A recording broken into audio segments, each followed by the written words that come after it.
Hey guys, I am Ibigandscary and I'm bringing you a new replay of StarCraft 2, this time featuring Nexas and Theo. Nexas is in your top right corner, playing the blue Zerg on Tal'Darim Altar, and the bottom left is Theo, red Terran. Both of these players are in bronze. I believe Theo is above Nexas by a couple of points, but nothing insurmountable by any means. I've casted a couple of Nexas games before. I don't know if I've uploaded any of them. I'm not 100% sure. Tal'Darim Altar, though, is a very well-known map. Very large, 4 different spawning points, I guess. Starting points. Starting points with very easy to take and hold natural expands. Kind of exposed for the hill. Terrans can take advantage of that with their siege tank range or some early drop pressure, but besides that, you got a moderate-sized choke and a moderate-sized ramp leading up to it. Really only one way in, one way out. Small, narrow path leading up to the third, which has some destructible rocks just to delay that, since it is tucked off in a corner, though. 4 Xel'Naga watchtowers watch over the high middle ground, which kind of separate all 3 of the different bases. Pretty standard openings right now. No early gas, no early cheese or anything like that, but again, it's only been 2 minutes, so there is that. Very long rush distance between the 2 bases, though, means that any early cheese would have to have at least gotten started by now. We see the first barracks goes down for Theo and his main, and he grabs 2 gas very, very early. 2 gas means a lot of early tech.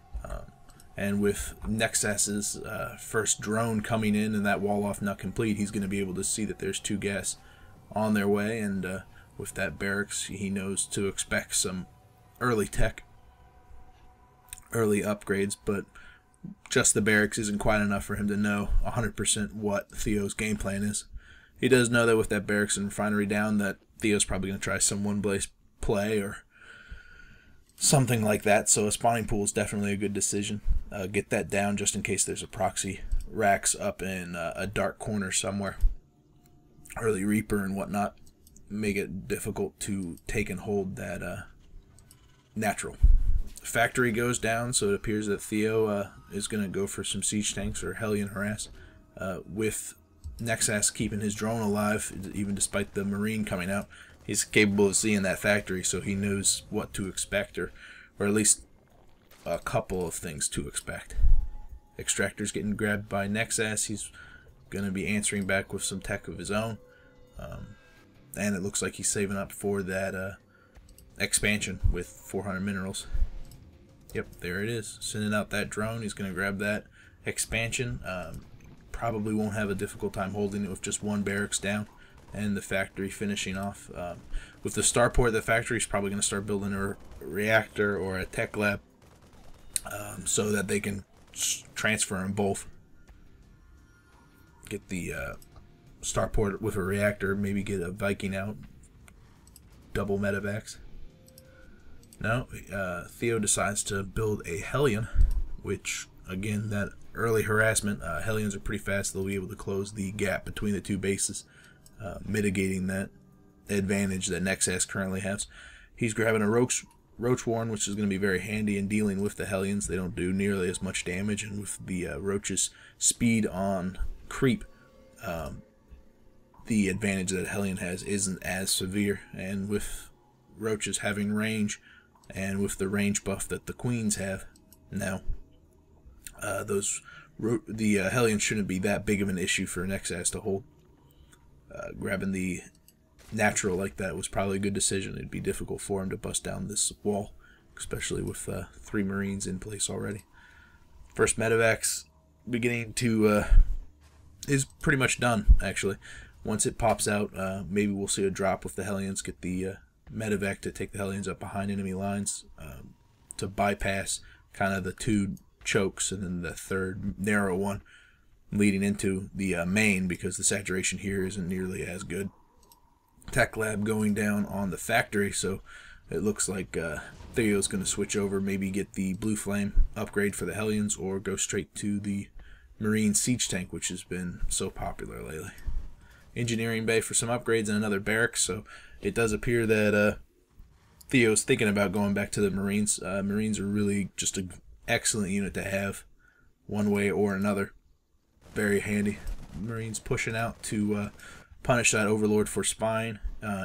It's actually a really good idea to post a Overlord right here. If you can get the dot right on that high ground, they can remain hidden for a very long period of time because it takes a scan to reveal them. Same place here, same place here. It appears that Theo doesn't know 100% where Nexas is located, so he's using the medevac to go and scout. He had 4 Marines. He could have gone and done it earlier, but he might have been afraid of some early pressure from Nexas whenever those Marines moved out, especially with that Overlord there. He would have known. Nexus has got a pretty good standing army. Those roaches, 6 of them total. It's not going to be an issue to deal with the 3 Hellions that are coming in, and then with the Zergling speed being finished, they're going to be able to close the gap even if he is taken completely by surprise. Saturation is looking pretty good for the natural expand. Theo, he hasn't been making any motions like he wants to take that natural. No command centers going down, no upgrades on the engineering bay. As his drop is nearing its terminus, he's going to drop it behind enemy lines, take out as many of these drones as possible, and unfortunately, Nexas pulled his standing army away. 3 Hellions go down, which is enough to do significant damage, almost one shot, as that Queen decides to panic and run in place for a period of time before it does any damage. Nexas using his drones to actually hit the Hellions, which is a mistake. They should pull back. They're taking a ridiculous amount of damage, and you can see from the unit station that it's 24 to 24. And remember that Theo is on just one base, so there should be a significant difference in the amount of drones that Nexas has as compared to Theo. So that was a pretty devastating attack. Very effective, very cost effective too. Only lost 1 Hellion, the rest taking significant damage. But now that Nexus knows exactly what is on the table, he's going to keep some units. It looks like these roaches are going to hang out by the mineral line, and then he's got some Zerglings up here, and then a Queen on the bottom. Or he had a Queen. There she is. A Queen with some more roaches. So that's a pretty good defensive standing force. It might be a little bit of an overreaction, but Nexus is just playing the defense for now. Brings out 2 rows of Zerglings, 15 of them. If this supply depot doesn't go up, he's going to be able to do a run by, really destroy that siege tank in moments, which would be a significant loss for Theo, because siege tech is not done, and that is the only siege tank he has out yet. Level 1 armor. I don't believe he got a level 1 attack, but I'll have to check that once he actually has a... No, he did not.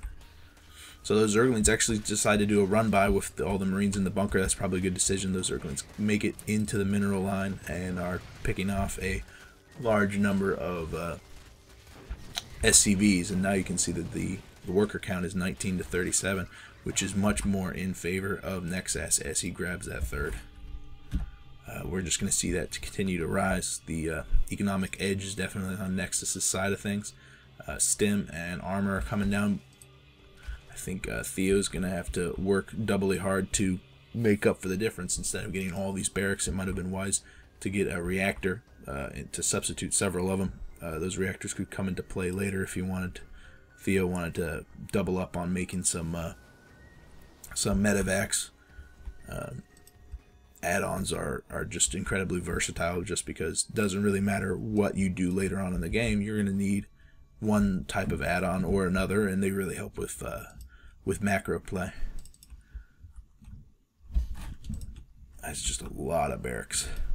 And this is a lot of roaches. Roaches are going to take a significant amount of damage from this single siege tank, and once this one pops out too. However, they should be able to come down here and maybe find a sweet spot. No, not enough. These roaches come in, are just going to try to ram down the ground. Theo panics a little. That's taking a little bit of damage from a single roach and pulls his back out of siege mode and doesn't put the second one into siege mode yet. These roaches are just going to continue to shell until they drop. They take down a single supply depot and succeed in supply blocking Theo. But with 3 roaches left, even with the wall down, he's not going to have enough of a force to take advantage of that. He still has a couple of those roaches and these zerglings hanging out at the base. He could drop down a single spine crawler and achieve the same effect and be able to use his army to a greater effect. However, this is a great play.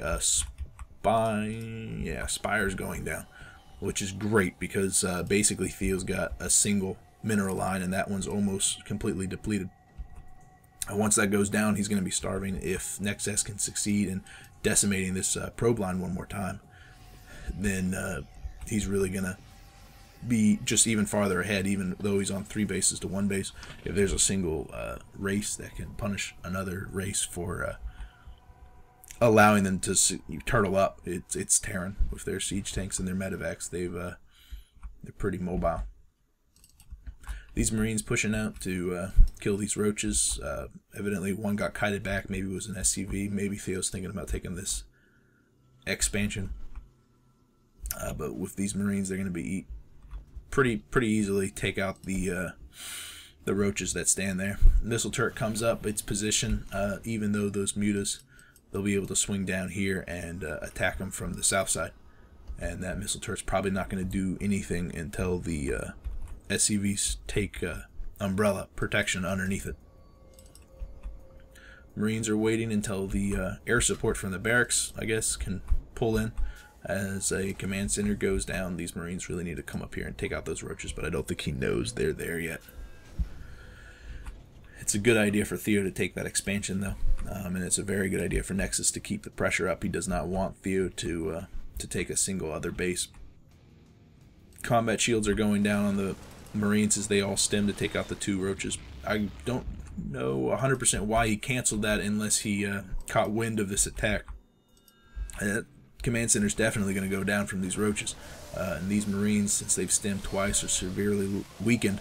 They're having to pull back maybe into the protective envelope of those 2 siege tanks, and that's a great play. Especially holding this choke to prevent those roaches from closing into the siege tanks. That's great. We can see that 4 mutas are on the way as these 5 roaches just decided that it was a bad idea to charge the siege line and did some structural damage to the barracks, but not enough to destroy it outright, but it is burning. All 5 of those roaches go down, as we can see that Nexus has got almost 4K minerals saved up. A little bit behind on the gas, but it appears that he's mining out of everything he has. So he's going to be able to re-macro very quickly and punish Theo again, especially if he doesn't get up any anti-air in this natural. Even with these Marines, those mutas will be able to kite around and dart in and take out an SCV in one shot. It needs to get a couple more, though. Infestor Pit going down. Again, another excellent harass tool, as well as a great answer to the ball of Marines we see here. Level 1 range finishing up, as level 1 range for Terran infantry is just now getting started. Tech Lab going down on the starport. Maybe some Ravens or some Banshees. Maybe Theo's looking to do some harassment now also. And Nexus is grabbing the 4th, which is great. I mean, if he knows he can't stop Theo from taking this expansion, then the best answer is just to go ahead and retake your lead in the economic side of things. And this, besides, is almost completely mined out, so the orbital's really not going to do anything. He could even lift it up and just move it over here rather than building a new command center. Theo really needs to take this expansion down here, get a 3rd, and bunker up. Just prepare for a nice long siege. Nexus, though, he's building his air fleet. Once those mutas decide to get into the game, they're going to have no problem dealing with some damage, forcing Theo to split up his bundle of Marines. Theo decides that it's time to take the fight to Nexus. He loads up his Marines, and I don't think he took a single siege tank with him, which is probably a good plan because Marines are far more mobile. And if Theo succeeds in getting behind Nexus's probe line, those Marines are going to be able to really attack that. However, unfortunately, Theo flies his medevacs right by the Overlord, so he should know that this attack is coming, and these mutas definitely come in and swing it, do some damage, while these Zerglings are going to be able to head them off at the actual probe line. Theo's forced to divert from the probe line and drops the Marines down on the lower ground while the Zerglings come in. Mutas should be able to clean up the medevacs, and this is a significant loss for Theo. I mean, normally the Zerg is always behind on the resources lost, just because that's how they do business, especially with 4 base versus a 1 base. But we can see that Theo's now at 52 and Nexus is at 43, and he knows he's got an advantage, so Nexus is gonna press it.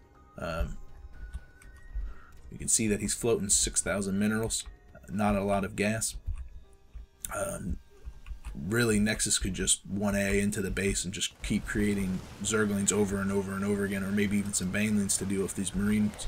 But he's decided to go with just a little bit more finesse, brings in an attack in 2 different directions. Those Zerglings get taken down by the Marine ball, and then the Marines swing back to do some significant damage to the mutas. And unfortunately, those mutas are so weak that they fall pretty much in a single hit. Those Marines were a little bit out of position to deal with the next round of mutas, but missile turret in the area decides to punish them too. Finally, it goes down, and the mutas go to work on this SCVs. Roaches distract the Marines, but that Marine force is significantly depleted, so this amount of mutas should be enough to clean it up. Go back to the production tab. We can see 30 Zerglings were finally popping out, and it looks like they're all just going to continue to stream in, which is really what... It's a good decision by Nexus. However, he should have seen the planetary fortresses being finishing up at this natural, and once that pops, which is it's almost done, it's going to be able to kill all of these Zerglings, as long as Theo remembers to pull his SCVs in to get them repairing. That splash damage from the planetary fortress, and with its increased armor, it's going to be able to deal with those Zerglings no problem at all. Lots of upgrades going down: level 2 range, level 2 armor, and level 1 air. Good decision by Nexus. You definitely want to stay ahead of Theo, especially with his diminished gas income. He's basically got how many units? 22 SCVs, and all of them are on minerals. He's got almost no gas income at all. Oh no, these are still functional down here. Okay, but still, it's significantly impaired his ability to tech. He's basically on pure Marines and a handful of siege tanks for the foreseeable future. And if Nexus continues to harass with these mutas, he's going to be in a pretty good shape to take down all of these SCVs. He'll dart in, take 1 or 2 out, and then just retreat. And the Marines will have to decide to either permanently station behind the mineral line, or and leave the front door open, or the opposite, and allow Nexus to continue to harass that mineral line.